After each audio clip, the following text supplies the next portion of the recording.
Have you ever felt so exhausted that even hearing another child scream in the grocery store makes your whole body tense up? Burnout isn't just being tired. It's carrying the weight of aggressive meltdowns, constant tension, and never feeling like you can truly switch off. Today, I'm sharing something that greatly changed the way I survived those years. A simple picture that helped me find hope when I felt completely worn down. If you're running on empty, this episode is for you.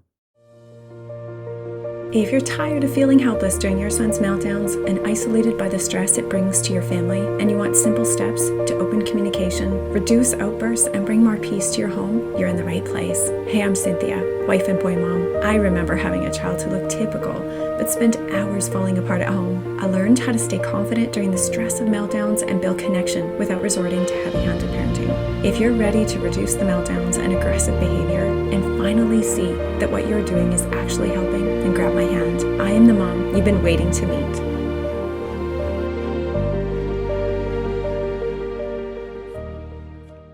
Mama, today likely feels like you might not be able to take one more step. I totally get that, and I hope this episode reminds you that I'm here beside you. If the days are leaving you exhausted by the meltdowns, aggression, school refusal, and you're simply not sure how much more you can take, my 60-minute meltdown roadmap session is designed to help you understand what's happening with your son so meltdowns can be reduced and you can find joy and connection with him. Email me at info@cynthiafair.com to reserve your session. Burnout. Just the word conjures up some big emotions, even in myself. Merriam-Webster's dictionary defines burnout as exhaustion of physical or emotional strength or motivation, usually as a result of prolonged stress or frustration.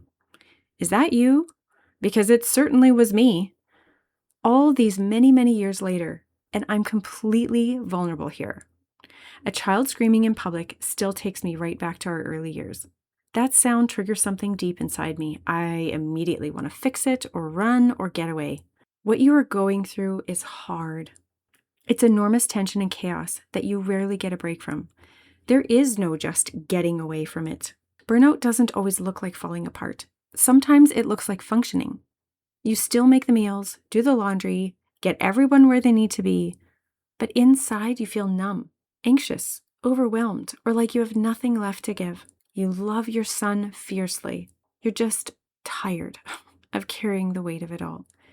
There's no vacation far enough, no amount of time by yourself that's long enough, no shopping spree that's fun enough, no therapy that's perfect enough, that will bring the lasting change that you long for with your son. After more than 20 years, one thing has been proven again and again. We underestimate the simple things, not necessarily the easiest things, but simple things.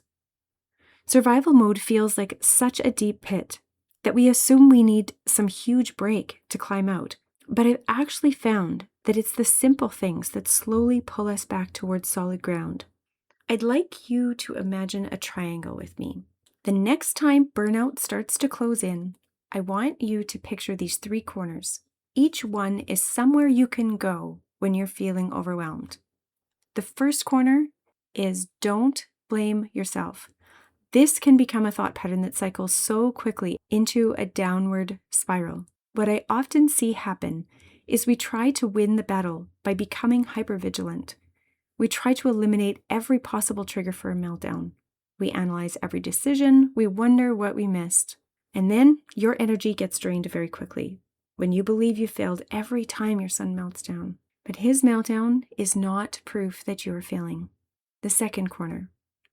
Find an outlet. Find somewhere or something where you can regularly release the pressure that's been building inside of you. Separation anxiety was something we faced almost every day, so I had to strategically plan my time away. As the weeks went by, I actually looked forward to those moments because they had become part of my rhythm. For me, I needed quiet. Maybe for you, it's something with more energy, like kickboxing or dance. I joined a small weekly Tai Chi class. Sometimes I just go for a drive in the country. If I only had 5 minutes, I'd lie on the trampoline and watch the clouds change shape. Sometimes my son would come and join me, and we'd simply watch the clouds together, and those moments were so special, and they helped me breathe again. The third corner. Hold tight to your faith. Sometimes all I could pray was, Jesus, catch my heart, because I was so sad and too exhausted to say anything else. One verse became such a comfort to me. Weeping may come for a night, but joy comes in the morning. Sometimes I barely believed it, but I wanted it to be true so badly. It was a promise I desperately needed, and it's a promise for you too. So when feelings of guilt and failure start to swallow you whole, go back to that first corner. Don't blame yourself. Then move to the second corner. Find your outlet. Ask yourself, what do I need today to release some of this pressure I've been carrying? Then make your way to the third corner. Hold tight to your faith. Rest here. Journal, pray, listen to music, whatever helps your heart be refreshed. Mama, burnout doesn't disappear overnight, and your circumstances may not change tomorrow, but you can begin caring for and guarding your heart while you're walking through them. Say this out loud with me. Don't blame yourself. Find an outlet that helps release the pressure you're carrying. Hold tightly to your faith, even if all you can pray is, Jesus, catch my heart. I've learned that burnout isn't overcome by waiting for life to become easier. It is eased by returning over and over again to the simple things that steady your heart. They may seem small, but they're powerful enough to help you keep going. You don't have to climb out of this pit in one giant leap. One simple step at a time is enough. I am cheering you on, and we are courageous together. Until next time.